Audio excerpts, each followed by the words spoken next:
Gyanvapi case में आज court ने बड़ा फैसला दिया है। हिंदू पक्ष को व्यास जी के तहखाने में पूजा करने का अधिकार मिल गया है और सबसे पहले बड़े पर्दे पर समझते हैं ज्ञानवापी में कहां है व्यास जी का तहखाना।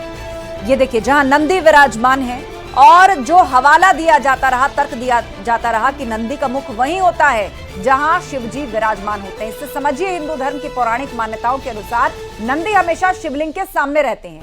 नंदी के ठीक सामने व्यास जी के तहखाने में जाने का रास्ता था, जिसे लोहे की बैरिकेडिंग से बंद कर दिया गया। आज की डेट में वहां पर पूरा एक लोहे का जाल लगा हुआ है, जिससे वो जगह सील है। अब इसे दोबारा खोला जाएगा और कोर्ट के आदेश पर श्रद्धालु अब तहखाने के अंदर जाकर पूजा पाठ कर पाएंगे। ये नंदी का मुख, वहां से वजू खाने की दूरी लगभग 85 फीट है और बीच में है ये व्यास जी का तहखाना, जिसे सील किया गया था नंदी के ठीक सामने लोहे का जाल लगाकर। आज जिला कोर्ट ने अपने अहम फैसले में यह बड़ा आदेश दिया है। अब उस जाल को वहां से तोड़ा जाएगा, हटाया जाएगा और वहीं से रास्ता निकाला जाएगा व्यास जी के तहखाने में जाने का, जहां पर 1993 तक पूजा हुआ करती थी, जिसे रोक दिया गया।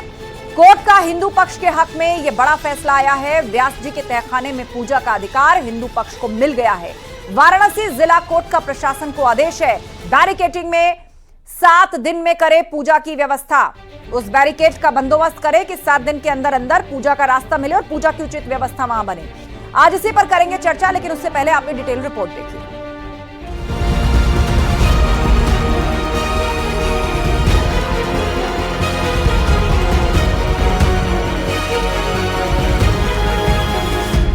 ज्ञानवापी केस में हिंदू पक्ष की बड़ी जीत। हम लोगों का इंतजार 30 साल का आज खत्म हुआ है और जो हम लोगों ने पूजा पाठ की मांग की थी, जो एक सरकार ने अपनी पावर का दुरुपयोग करते हुए हमारी पूजा पाठ रोकी थी, आज वो दोबारा शुरू होने जा रही है। व्यास जी का तहखाना कोर्ट ने भी सच माना।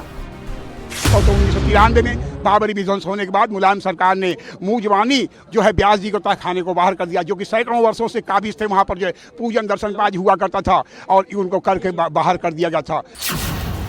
31 साल से बंद द्वार, अब होगा मंत्रोच्चार। जो सत्य रहा वही सत्य हुआ। पूजा होती थी, पूजा होगी और पूजा जिन लोगों ने रोका था और जिस प्रकार से रोका गया था वो गलत था। कोर्ट का आदेश, मुस्लिम पक्ष को बड़ा झटका। अंजुमन इंतजामिया मसाजिद उस ऑर्डर के खिलाफ ऑनरेबल हाई कोर्ट जाएगी फॉर अर्लीस्ट।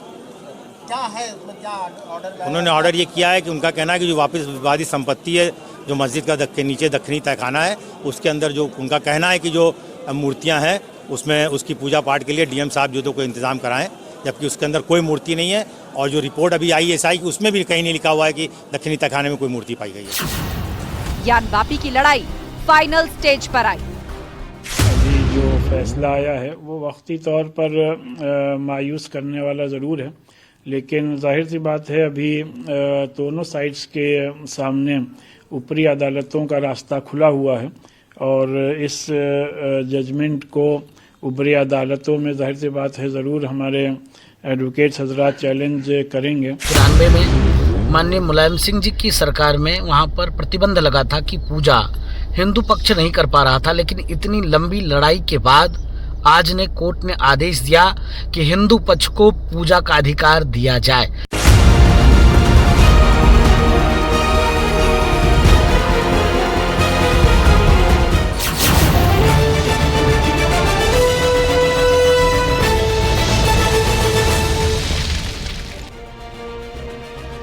और वक्त है महाबहस के 3 राउंड्स के सवालों का, जिन पर फोकस रहेगी हमारी डिबेट। सवाल नंबर 1, क्या राम मंदिर की राह पर ज्ञानवापी है? साइंटिफिक सबूत मिल रहे हैं, एक हिस्से में पूजा की इजाजत दे दी गई है और धीरे धीरे एएसआई सर्वे से जो फाइंडिंग्स निकलकर सामने आई है, उससे अभी तक जो आस्था की बुनियाद पर बात रखी जाती रही, उसको सबूत के तौर पे देखा जा रहा है। केस में हिंदू पक्ष की ये कितनी बड़ी जीत है? हिंदू पक्ष मान रहा है कि कम से कम उस हिस्से को अप्रत्यक्ष रूप से ही सही, लेकिन कोर्ट ने माना तो कि वो मंदिर का हिस्सा है, जिस तरह पूजा की इजाजत दी गई। सवाल नंबर 3, फैसले के खिलाफ मुस्लिम पक्ष की क्या तैयारी है? क्योंकि मुस्लिम पक्ष साफ कह रहा है कि वो आज के इस फैसले को हाई कोर्ट में चैलेंज करेगा। और चर्चा के लिए हमारे साथ गेस्ट पैनल जुड़ चुका है। अश्विनी शाही जी हमारे साथ हैं, बीजेपी नेता। मेजर आशीष चतुर्वेदी हैं, समाजवादी पार्टी के नेता। एचएस रावत जी, हिंदू धर्मगुरु, हमारे साथ हैं। फजील अहमद जी मुस्लिम स्कॉलर वो भी हमारे साथ जुड़ेंगे थोड़ी देर में, और सुभाष नंदन चतुर्वेदी जी हिंदू पक्ष के वकील हैं, वो भी इस डिबेट में हमारे साथ थोड़ी देर में ज्वाइन करेंगे। आप सभी लोगों का स्वागत है और शुरुआत कर लेते हैं अश्विनी शाही जी आपसे। आज व्यास जी के तहखाने में पूजा की इजाजत कोर्ट ने दी है। हालांकि मुस्लिम पक्ष ये कह रहा है कि वो हाईकोर्ट में जाकर इसको चैलेंज करेगा, लेकिन हिंदू पक्ष उत्साहित है और ये मान रहा है कि अब अयोध्या की ही तरह संवैधानिक लड़ाई जो आगे बढ़ रही है वो उसी रास्ते पर है। नतीजा अब बहुत दूर नहीं है, क्योंकि श्रद्धा के माध्यम से जो बातें कही जाती रही अब उसके साइंटिफिक सबूत सामने आ रहे हैं। पुनरावृत्ति है। मर्यादा पुरुषोत्तम भगवान राम जी ने 500 साल तक लड़ाई लड़ी और ये एक मर्यादा के अनुरूप उनके था। वो मर्यादा पुरुषोत्तम थे तो न्याय के हिसाब से ही वो लड़ाई लड़े, क्योंकि वो पक्षकार थे। रामलला विराजमान स्वयं पक्षकार थे और वहां भी एएसआई की खुदाई में बहुत सी चीजें मिली थी, बहुत से आधार मिले थे, लेकिन उसके बाद भी लड़ाया गया। यहां पर भी वही हुआ, एएसआई की खुदाई में मिला, लड़ाई लड़ते रहे, फिर हम न्याय के उसमें जाएंगे, न्याय के मंदिर से हमको फैसला मिला है। कम से कम जो यहाँ के पूर्व शासकों ने, मैं शासक का नाम 93 के माननीय मुख्यमंत्री जी को देना चाहता हूं कि उन्होंने वहां गोली चलवाई और यहाँ पर पूजा रोका, और उसको रोकते हुए आज 30 साल की लड़ाई के बाद न्याय के द्वारा फैसला आया है। आगे की लड़ाई अभी हाई कोर्ट है, सुप्रीम कोर्ट है, वो अलग बात है, मगर निचली अदालत ने तो हमको कहा पूजा करने का अधिकार मिला और 1 हफ्ते में हमको पूजा करने के लिए आप जिस सरकार का जिक्र कर रहे हैं, सीधे तौर पर समाजवादी पार्टी की तरफ आपका इशारा है। मेजर आशीष चतुर्वेदी हमारे बीच में। मेजर आशीष जी, 1993 में मुझे लगता है, जहां तक मेरी जानकारी, कोई रिटर्न ऑर्डर तो हुआ नहीं था, मौखिक रूप से आदेश देकर रोका गया था इस पूजा को, और आज न्यायिक लड़ाई के माध्यम से वहां पूजा का अधिकार मिल गया हिंदू पक्ष को। जी बिल्कुल। अब अगर कोर्ट ने जो फैसला दिया है, देखिए हमारा शुरू से एक ही स्टैंड रहा है कि हम लोग जो है कोर्ट के फैसले के साथ रहेंगे। जो भी कोर्ट फैसला देगा हम उसका स्वागत करते हैं और आगे आशा करते हैं कि इसी तरह सौहार्दपूर्ण जो वातावरण है वो इसी तरह बना रहेगा। हाँ, एक कानूनी प्रक्रिया में हर एक व्यक्ति को अपनी बात रखने, उस बात को साबित करने की एक जिम्मेदारी होती है, एक ऑप्शन होता है। तो जो लोग इससे खुश नहीं है वो अगली अदालत में जा सकते हैं, कानूनी प्रक्रिया है वो। लेकिन समाजवादी पार्टी हमेशा कोर्ट के फैसले का स्वागत करती है और जो भी फैसला वो देगा वो हमें। ठीक है, एचएस रावत जी, आस्था की बुनियाद पर जो बात कही जाती रही, एएसआई के माध्यम से उसको साइंटिफिक सबूत मिले और आज व्यास जी तहखाने में पूजा का आदेश। आस्था जी, मैं ये कहना चाहता हूँ, जब ये मामला शुरू हुआ था उस समय बड़ा चिल्ला चिल्ली होती थी रोजाना कि ये वर्शिप 90 एक्ट का उल्लंघन है, लेकिन 93 में वर्शिप 90 एक्ट का उल्लंघन हुआ। जो पूजा वहां लगातार हो रही थी और उसको जबरदस्ती मौखिक आदेश देकर के तत्कालीन मुख्यमंत्री ने उसको बंद करवा दिया प्रशासन के माध्यम से। लेकिन आज खुशी हुई है कि वो अब सरकारी रिकॉर्ड के मुताबिक वहां पूजा अर्चना होगी, और अब ये विवाद इस तरह का बन जाएगा जैसे कि अक्सा मस्जिद का है कि नीचे पूजा पाठ होगी, शंख बजेंगे, घंटाल बजेंगे, घंटे बजेंगे और ऊपर नमाज अदा होगी। और अगर ये किसी भी तरीके से ये एएसआई का सर्वे और हमारे सिबलिंग का हो जाता है तो निश्चित तौर पर पूरा फैसला आने वाले समय में सुप्रीम कोर्ट तक ये हमारे पक्ष में ही आने वाला है। इसमें खुशी की बात है, पूजा अर्चना शुरू हो जाएगी और आगे ये ज्ञान वापी का जो परिसर है पूरा ये हमारा ही होने वाला है। ठीक है फजील अहमद जी, अब ये दावा है कि अयोध्या की ही राह पर बढ़ चला है ज्ञान वापी। देखिए, ये सरकार का ये लोग दुरुपयोग करते हैं और आज ही जज साहब रिटायर होना था उनको और कल की डेट थी, एक दिन कंडोलेंस हो गया और उन्होंने अगले दिन तारीख लगा दी। इससे क्या साबित होता है कि आप किस तरह, जब किसी जज को रिटायर होना होता है 1 हफ्ता पहले अपना काम बंद कर देते थे। आज ही के दिन उनका अंतिम दिन था, जीवन का अंतिम दिन था, जब वो आज आखिरी दिन काम कर रहे थे और आखिरी दिन उन्होंने ये फैसला दे के चले गए। किस तरह ये बिल्कुल नाइंसाफी हो रही है और गलत तरीके से आप सरकार का दुरुपयोग कर रहे हैं। आप जबरदस्ती न्यायपालिका को प्रभावित कर रहे हैं किसी तरह के से भी। एएसआई की रिपोर्ट क्या बोल रही है? एएसआई की रिपोर्ट तो पूरी तरह से कह रही है कि बौद्ध स्थल है। एएसआई की रिपोर्ट को पढ़िए। अभी एएसआई की रिपोर्ट का जवाब देने का टाइम 8 फरवरी है और 8 फरवरी से पहले आपने कोई आदेश कैसे कर दिया? न्याय की भी एक तरीका होता है। अब न्यायालय में भी कोर्ट पर सवाल उठा रहे हैं फजील अहमद जी, आप कोर्ट पर सवाल उठा रहे हैं, आप बता रहे हैं कि न्याय का एक तरीका होता है कोर्ट को। बिल्कुल ठीक है, सुभाष नंदन चतुर्वेदी जी हमारे बीच में है, वकील है हिंदू पक्ष के। सुभाष नंदन जी, आप यहाँ की दलीलों को सुन रहे हैं और आज जिस तरीके से फैसला आया है पूजा के अधिकार का व्यास जी तहखाने में, तो हिंदू पक्ष कह रहा है कि अप्रत्यक्ष रूप से ही सही इस बात की तरफ इशारा करता है कि अब ऐसे सबूत मिले हैं या पक्ष ने ऐसे तर्क रखे हैं जिसके आधार पर यह माना गया है कि वो हिस्सा मंदिर का ही हिस्सा है। देखिए, अगर स्पष्ट तौर पे देखा जाए, जो आज आदेश माननीय जिला कोर्ट का आया है, जिसमें उसने तहखाने में कहा जाए कि इतिहास की पुनरावृत्ति हुई है। 30 वर्ष पूर्व 1993 में जो स्थिति थी, उस तहखाने की पूजा पाठ कथा वगैरह तमाम हिंदू धार्मिक क्रियाएं होती थी। अब जो 30 सालों से बंद था, तत्कालीन सरकार ने सुरक्षा के नाम पे, कानून व्यवस्था के नाम पे बैरिकेडिंग करके व्यास जी को पोजीशन से बाहर कर दिया था। अब कोर्ट ने, जिला कोर्ट ने के आदेश से उसकी पुनरावृत्ति हो रही है और ये जो है बहुत बड़ा ऐतिहासिक फैसला है। अब वहां पुनः जो है पूजा पाठ शुरू होगा, धार्मिक क्रियाकलापें शुरू होंगी, यानी कि जो है कोर्ट ने माना है कि जो वो परिसर, वो जो तहखाना है, वो व्यास जी का तहखाना था और जिसको कथित तौर पे जो है अंजुमन इंतजामिया जो कहता था कि हमारा है, हमारे कब्जे में है, हमारी जो है मस्जिद का हिस्सा है, इस चीज को सीधा जिला कोर्ट ने नकार दिया है। और पूजा पाठ का जो जिलाधिकारी जिसको रिसीवर बनाया गया था, अभी 17 दिसंबर के आदेश में माननीय जिला कोर्ट द्वारा उन्होंने जिलाधिकारी को आदेशित किया है कि आप पुनः जो है उसमें पूजा पाठ, धार्मिक क्रियाकलाप। ठीक है सुभाष जी, एक और बात पर प्रकाश डालिए कि 1993 से ये पूजा बंद थी और उस वक्त समाजवादी पार्टी की सरकार थी। क्या कोई रिटर्न आदेश आया था जिसके बाद से पूजा बंद हुई? उसके बाद भी सरकारें आई, वापस शुरू नहीं कराया गया। गौरी की पूजा हर साल होती है। एक मिनट फजील जी, उनकी बात पूरी होने दीजिए, मैं आपको समय दूंगी, बोलिए। कहीं किसी प्रकार का लिखित कोई आदेश नहीं था। तत्कालीन सरकार ने केवल कानून व्यवस्था के नाम पर धोखा देते हुए ये जो बैरिकेडिंग करके व्यास जी को कब्जे से बाहर कर दिया गया था और पूजा पाठ रोक दिया गया था। कहीं किसी इस चीज के इस आदेश का कहीं कोई जो लिखित आदेश नहीं है, कोई प्रमाण नहीं। ठीक है, लिखित आदेश नहीं तो क्या उसके बाद भी सरकारें आई?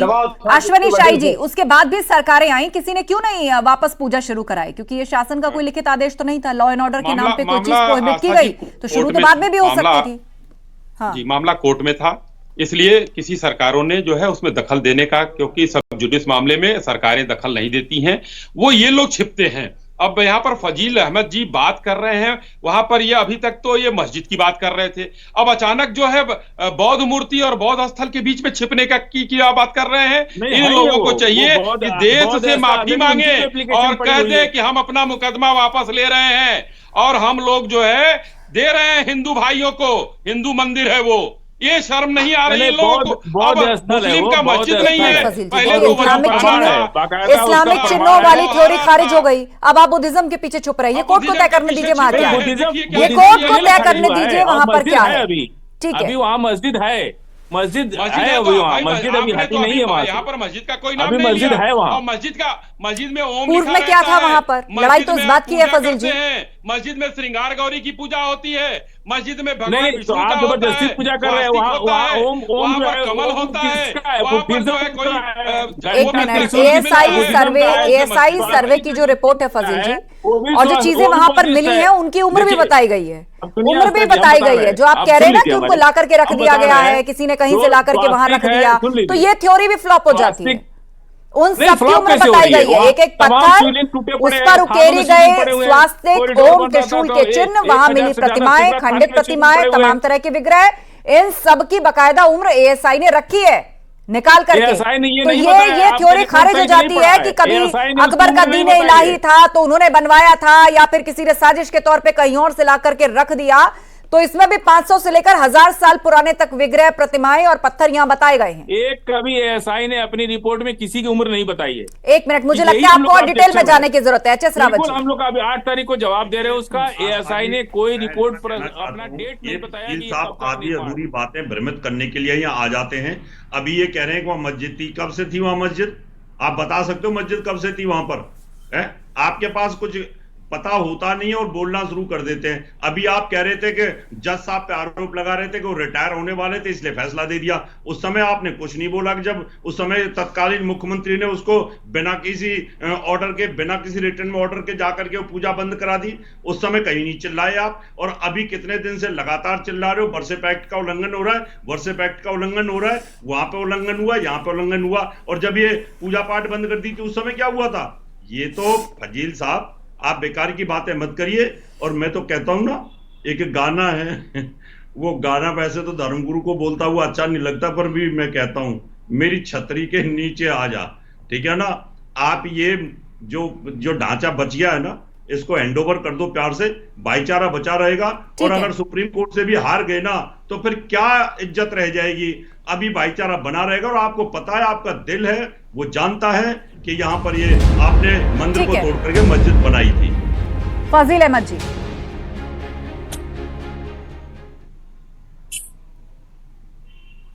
फजील जी, जवाब आपका।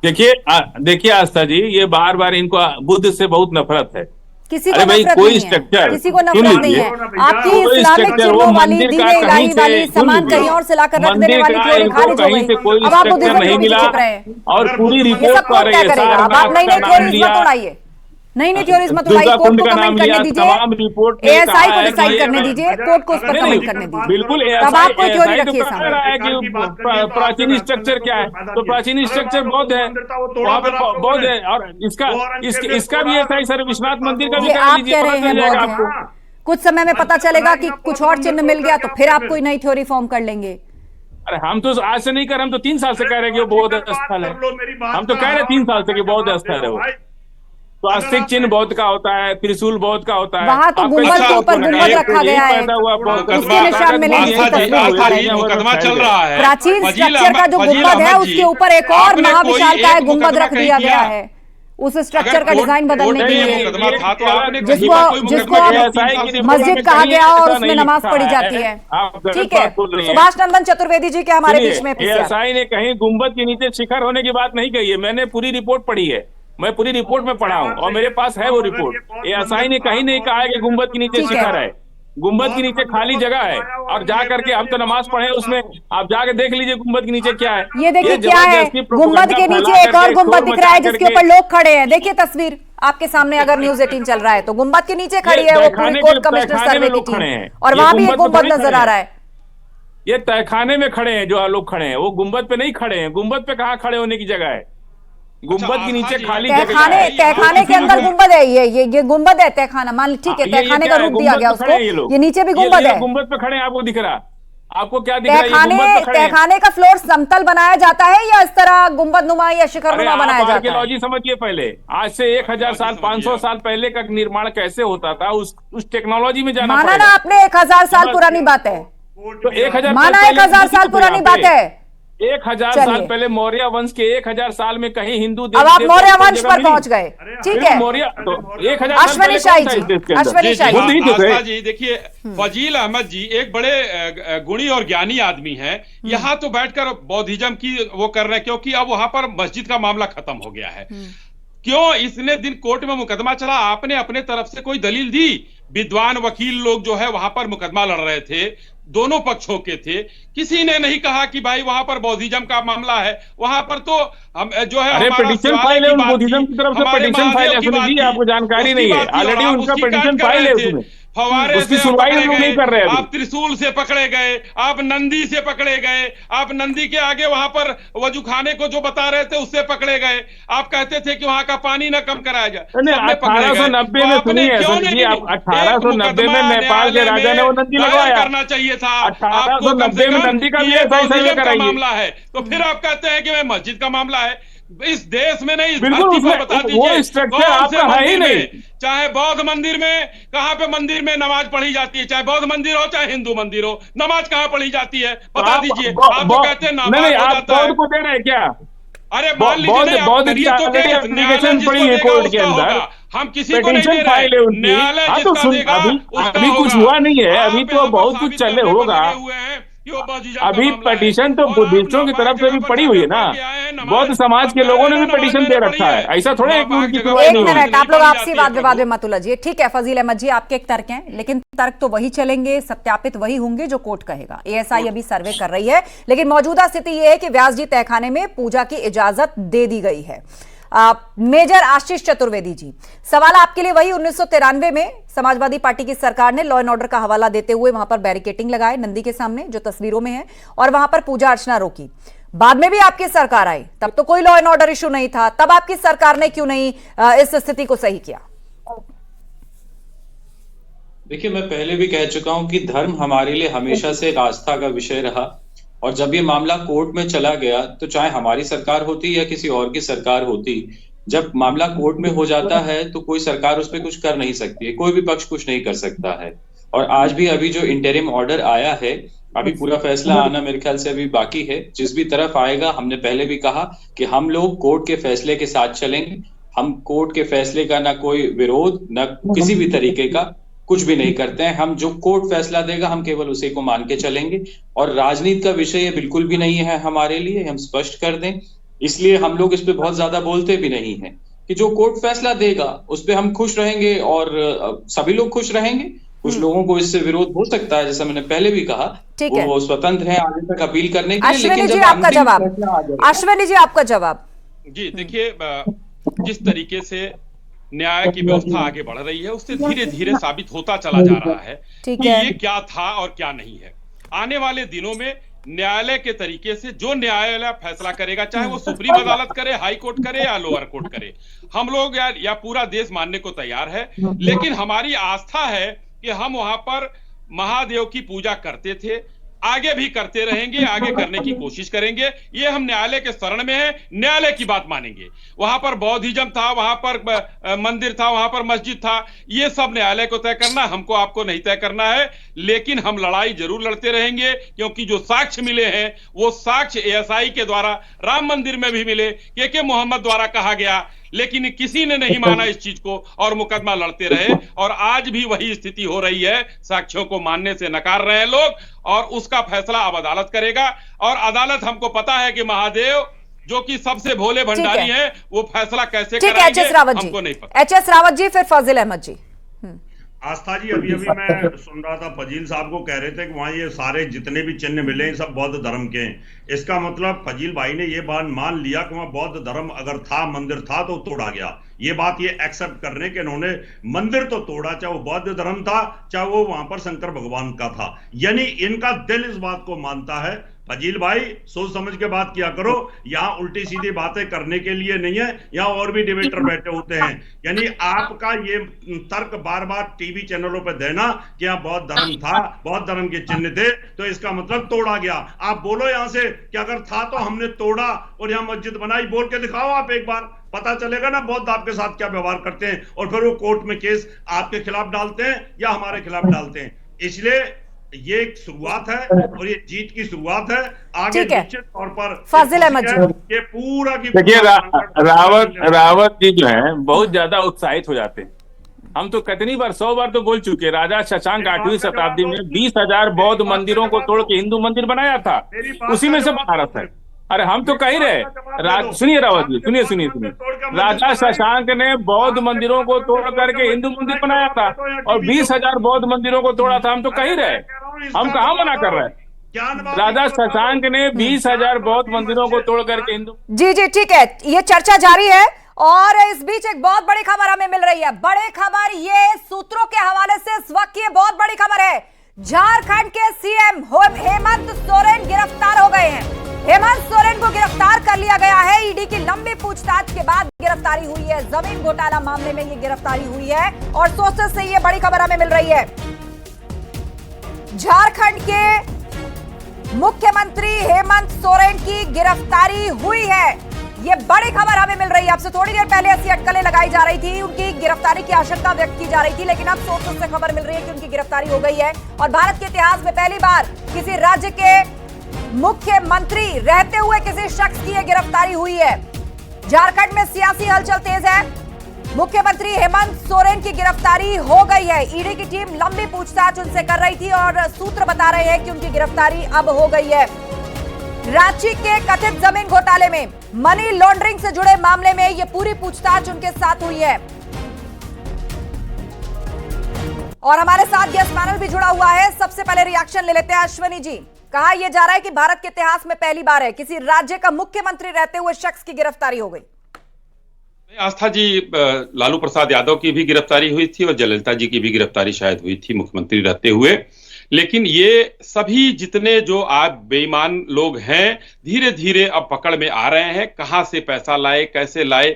अब बताइए, एक मुख्यमंत्री जो कि एक आदिवासी हैं 250 करोड़ के बंगले में दिल्ली में कैसे रहते हैं, ये संपत्तियां कहां से आई, ये संस्थाएं जांच करेंगी और जांच करने के बाद ये धीरे धीरे सब सच सामने आएगा।